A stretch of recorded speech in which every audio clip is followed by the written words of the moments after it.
Now, I'm a lead electric guitarist at my church, and in modern worship, you have the ability to create a lot of higher melodies because the rhythm guitarist is typically playing a lot of open chords in the lower range, like what we looked at in the cage system.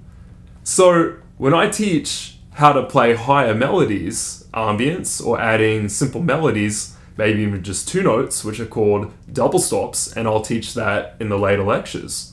I start with teaching 3 chord shapes that are played on the bottom 3 strings. And these shapes are you already know them because we learned them in the cage system.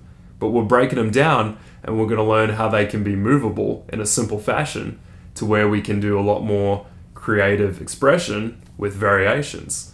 These shapes are going to be A, E, and D.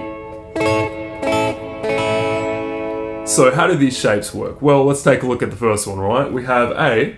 Now, if you remember your A major chord that we looked at, part of the cage system, we had this right here.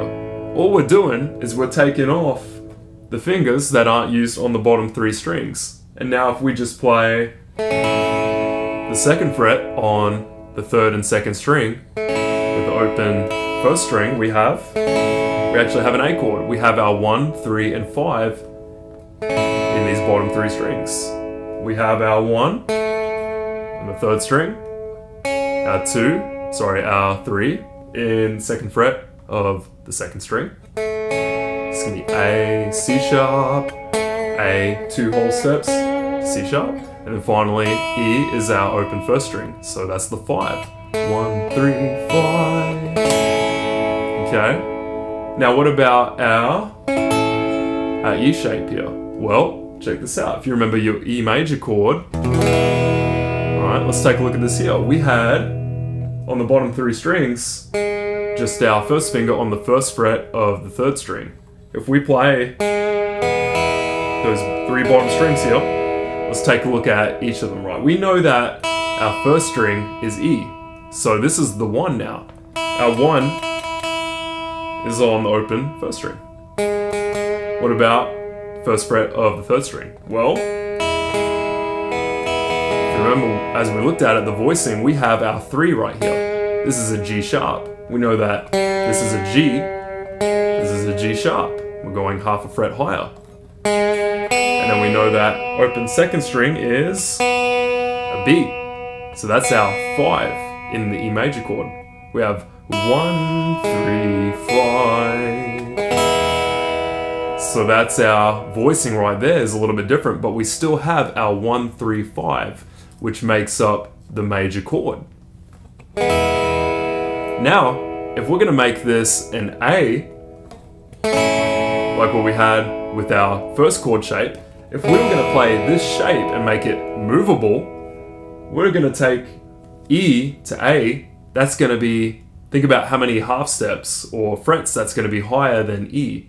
Well, the musical alphabet, how does it work, right? Open E, alright? What do we have? E to F is going to be a half step, right? And then we have whole step to G, and then whole step to A. Everything is whole step except E to F, which is half step, and B to C.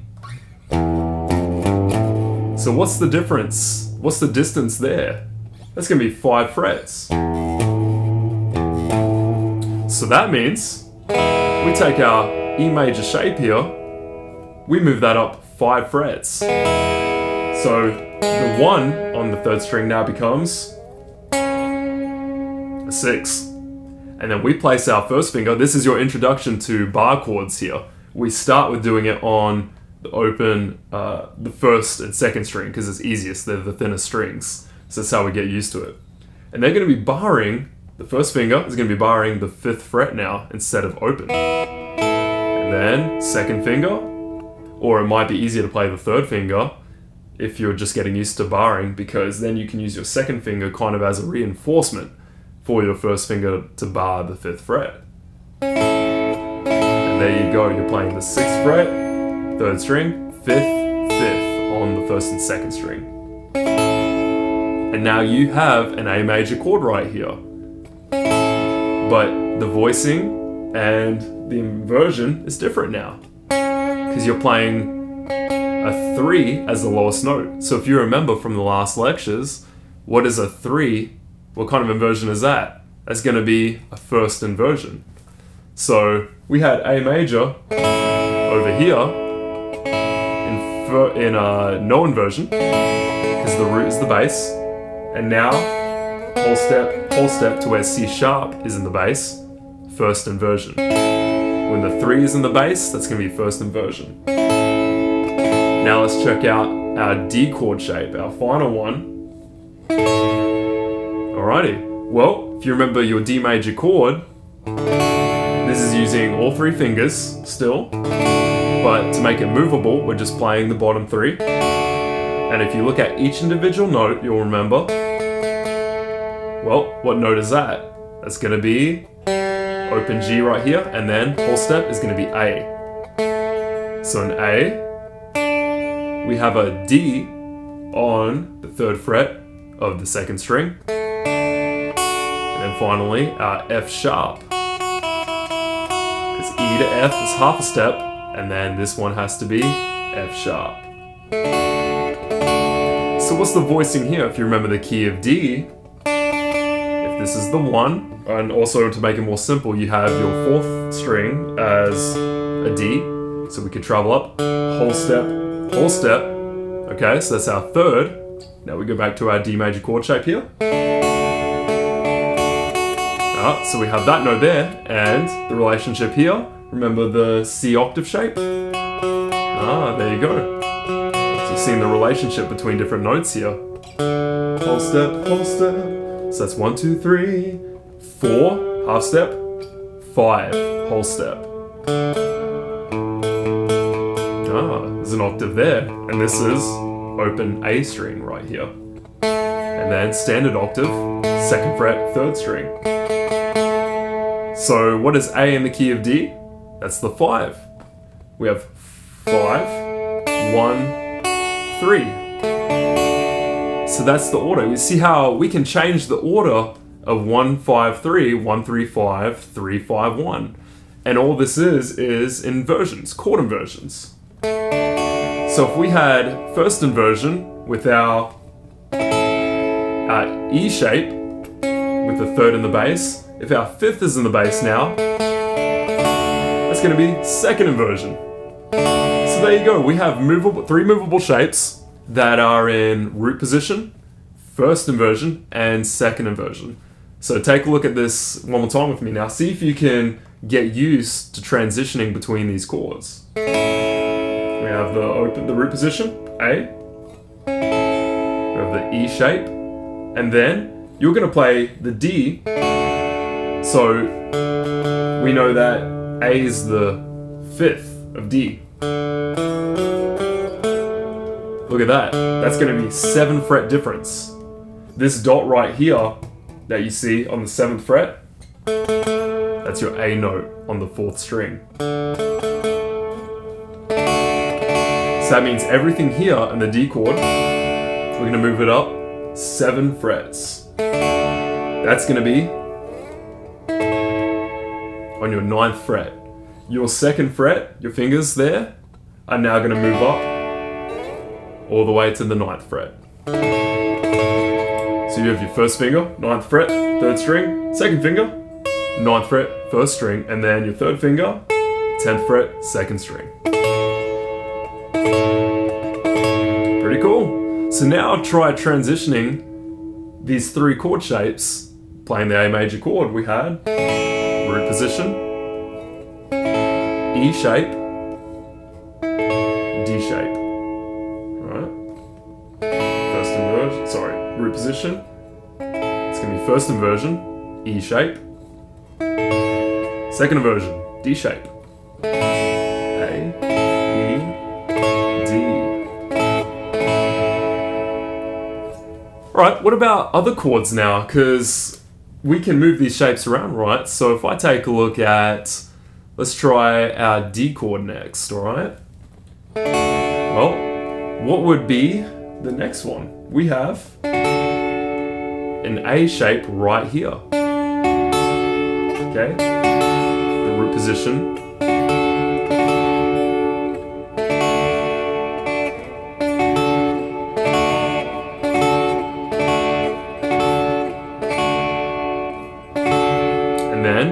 shape.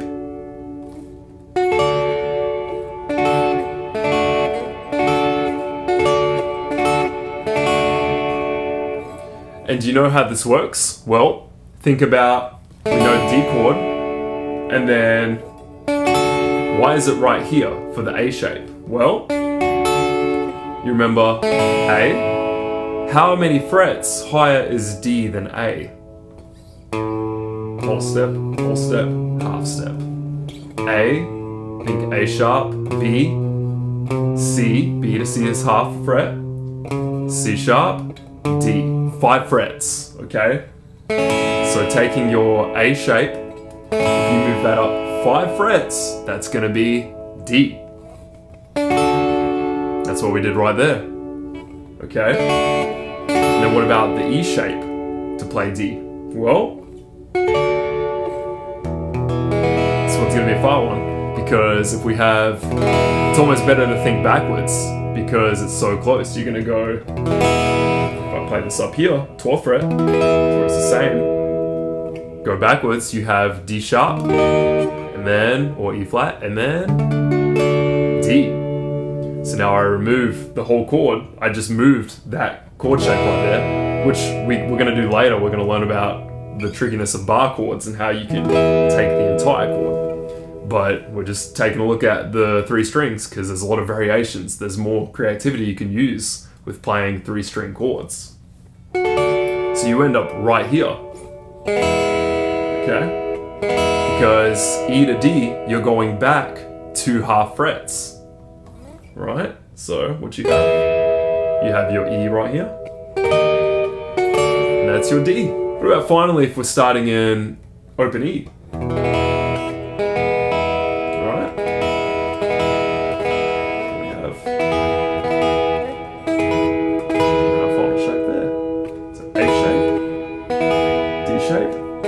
E shape. It's important to think about these as the shapes and also know the inversions as well. Remember, we had first inversion because the 3rd is in the bass, 2nd inversion because the 5th is in the bass, and then finally root position because the root note is in the bass. Alright, so starting, you have open chord, right, E, now, D shape, right, well how does this work? I know my D chord is usually right here, yeah? So, D to E is a whole step. You're gonna go D, D sharp or E flat, and then E. So there you go, you move it up, a whole step.